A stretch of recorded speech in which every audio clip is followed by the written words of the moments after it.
âgés qu'on a laissé mourir. C'est écrit noir sur blanc. Deuxième endroit où on décède, les EHPAD, établissements médicalisés. Alors là, du coup, j'ai séparé. En bleu, vous avez les morts non Covid, et en orange, les morts dits Covid. Et en gris, c'est la somme des deux. Quand arrive le confinement, il se passe un truc de fou en France. Toutes les personnes âgées des EHPAD meurent du Covid. Il n'y a pas d'autres morts. Vous voyez la courbe bleue des morts habituelles, là, il n'y a plus aucun mort d'aucune sorte, mis à part des morts Covid. Tout le monde a été enregistré Covid. Les statistiques des morts du Covid, c'est ça. Hein, c'est ce genre d'escroquerie. C'est tellement flagrant que c'est stupide qu'ils ont supprimé le fichier Excel sur Internet, le gouvernement. Donc il faut aller sur des sites archives pour le retrouver, tellement ils sont pas fiers. Donc voilà. Mais il s'est passé quelque chose pendant ce temps-là. À cette date-là, il y a un décret en France qui est assez connu, qui s'appelle le décret Rivotril. Ce qui s'est passé, c'est que, de manière internationale et concertée, comme si tout le monde était conseillé par les mêmes personnes, on les appellerait des cabinets de conseil par exemple, il y a une stratégie qui a été mise en place qui disait qu'il y a une maladie mortelle qui allait circuler et donc qui allait tuer tout le monde, et en particulier les plus âgés, que les hôpitaux seraient saturés, donc on ne pourrait pas les accueillir. Donc c'est bien un message qui a été donné au personnel palliatif. On ne peut pas accueillir les personnes âgées, alors qu'on sait que c'est faux, hein. On a vu que c'est resté vide. Et donc la seule chose qu'il avait à proposer contre cette maladie mortelle qu'on ne sait pas soigner et dont on ne peut pas accueillir les personnes âgées, c'est de les passer en palliatif. Et donc palliatif, la molécule utilisée par tout le monde, c'est le midazolam. Tellement utilisé qu'en fait, les anglo-saxons prennent tout le stock et créent une pénurie mondiale. Ce qui fait qu'en France, la stratégie Covid est mise en place le 23 avril. À partir de là, on voit la mortalité augmenter chez les personnes âgées, qu'on abandonne quand chez elles, qu'on ne soigne pas, et à qui on propose du palliatif au midazolam. Mais qu'en palliatif, on dit, mais en fait, on n'a plus de stock. Donc même sur les gens qu'on accompagne habituellement en palliatif, on n'est même pas capable de leur donner du midazolam parce qu'on n'en a plus. Et c'est là que sort le décret d'urgence le 28, qui est le décret Rivotril, et qui dit, puisqu'il n'y a plus de midazolam, foutez donc du Rivotril. Ce décret Rivotril, donc, il a fait couler beaucoup d'encre parce qu'en fait, nous on est en France, un pays où ça se voit, cette stratégie du palliatif à la place du soin, pour des personnes âgées, elle est visible à cause de ce décret-là. Les anglo-saxons, c'est beaucoup plus dur à émerger parce qu'ils ont utilisé les mêmes molécules que d'habitude. Donc nous, il y a eu un focus sur le Rivotril, mais si on avait fait du midazolam, c'est la même chose. C'est juste la molécule qui a changé, ce qui rend visible. Et ça la rend tellement visible, parce que comme il n'y avait plus de midazolam, les personnes âgées dans les EHPAD, elles ont reçu du Rivotril provenant de pharmacies. Et les données de distribution de médicaments des pharmacies sont publiques, donc on peut les télécharger. Alors que ce qui est distribué par les hôpitaux, c'est pas public, on ne peut pas les voir. Ce qui nous rendrait aveugles. Et donc ça, c'est la distribution mensuelle de boîtes de Rivotril injectables. Donc pas en granules, hein. La granule, c'est ce qu'on donne aux épileptiques, non, ça sert à ça. Donc là, c'est de l'injectable, qui sert à abrutir les gens de manière sévère. Au fur et à mesure du temps, distribué par les pharmacies de ville. Et donc là, vous avez, en avril, là, on a une explosion, 2 fois plus de boîtes de Rivotril qui ont été distribuées que la normale, sur les personnes qui ont été distribuées que la normale. On ne sait pas pourquoi, dans le cas du décret Rivotril. Il y a même un double effet. Parce que si vous, si vous travaillez en palliatif, que vous avez besoin de palliatif pour un patient, vous n'avez pas le droit d'utiliser de Rivotril. Et il n'y a plus de midazolam.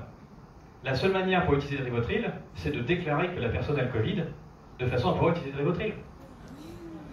Donc, vous avez fatalement, dans les AMM, pour pouvoir mettre du palliatif aux gens, il faut le déclarer en Covid, de façon à utiliser le Rivotril.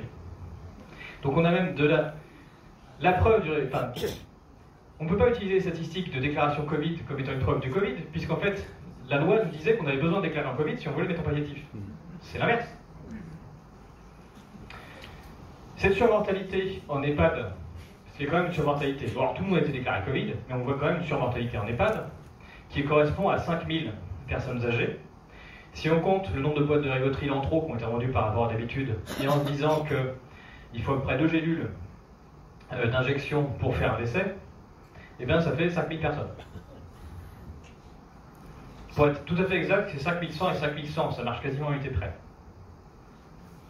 Donc c'est-à-dire que on est dans un cadre particulier, on fait peur aux gens, on a des personnes âgées qui peuvent être en difficulté respiratoire. En France, il y a 3,5 millions de personnes en difficulté respiratoire, en permanence, en affection longue durée, enregistrées par la Sécu. Donc les personnes âgées qui ont besoin de soins habituellement, qui sont dans les EHPAD, On n'est pas dans un cas palliatif où normalement on est sur une personne qui est en fin de vie avec une décision collégiale et interdisciplinaire.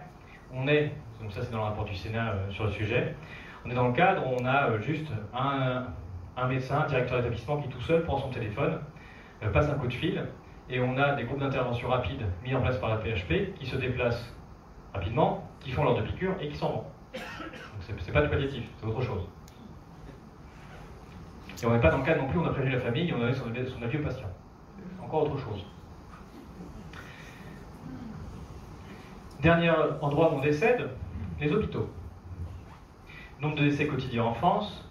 Donc là c'est pareil, l'hôpital c'est un endroit où on décède en France. C'est normalement le premier endroit où on décède d'ailleurs. Et il se passe quelque chose, c'est qu'à partir du moment où on compte du Covid, bon ben voilà, il y a un effondrement du nombre de décès, toutes causes à l'hôpital, sauf des Covid. Voilà. Donc ça, c'est les présentés morts Covid de l'hôpital, sachant que les autres morts de toutes les autres pathologies sont effondrées. Donc voilà, qu'est-ce qu'on a compté l'hôpital comme étant des morts du Covid? Vous avez la réponse, tout le monde.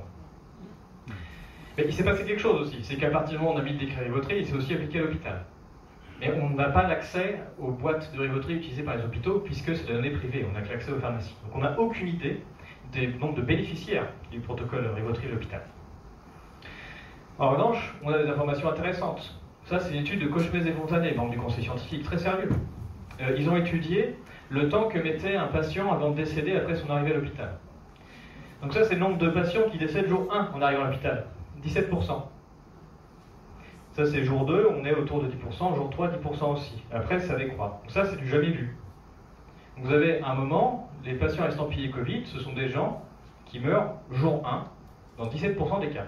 Ça se voit hein, dans l'effectif. C'est tellement énorme qu'ils font un modèle et qu'ils se disent c'est pas possible. Du coup, en fait, on va faire deux modèles. On a le Covid fulgurant et le Covid lent. C'est d'une absurdité sans nom.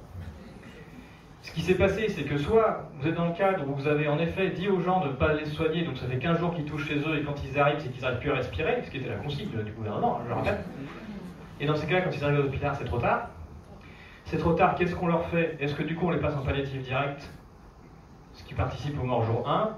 Est-ce que du coup on utilise la fabuleuse méthode de la mise sous respirateur de n'importe qui, des personnes des papilles de 80 ans, qui a eu aussi un impact fulgurant en Italie comme en France, avec aussi du remdesivir, hein, histoire de rajouter un peu au bonheur des gens? Ou est-ce qu'on a vraiment un Covid fulgurant? Je pense que la réponse elle est assez simple. Si on imagine, donc la surmortalité que vous voyez sur cette période-là à l'hôpital, elle est de 7000 personnes. C'est juste, on imagine qu'un mort dans les 3 jours, c'est un mort suspect, c'est-à-dire que c'est quelqu'un, ça fait 15 jours qu'il tousse, qui n'est pas bien, voire même que quand il arrive, on lui propose autre chose que du soin, ben vous avez 6000 personnes. C'est-à-dire quasiment la totalité des surmortalités françaises. Et donc, si on fait le bilan des 3, dans aucun des cas, on a quelque chose qui s'explique par un virus. On a quelque chose qui s'explique par des choix administratifs, par des décisions, par du non-soin, par de l'abandon. Dans tous les cas. Personne ne peut dire statistiquement que la bosse que l'on a vue, qui est présentée comme étant la bosse de la vague 1, soit bien la conséquence d'un virus mortel qui circule. Ça n'est pas possible. On a tous les éléments statistiques dans les rapports officiels qui nous expliquent que c'est autre chose, que ça vient des décisions et de l'abandon. Puisque je vais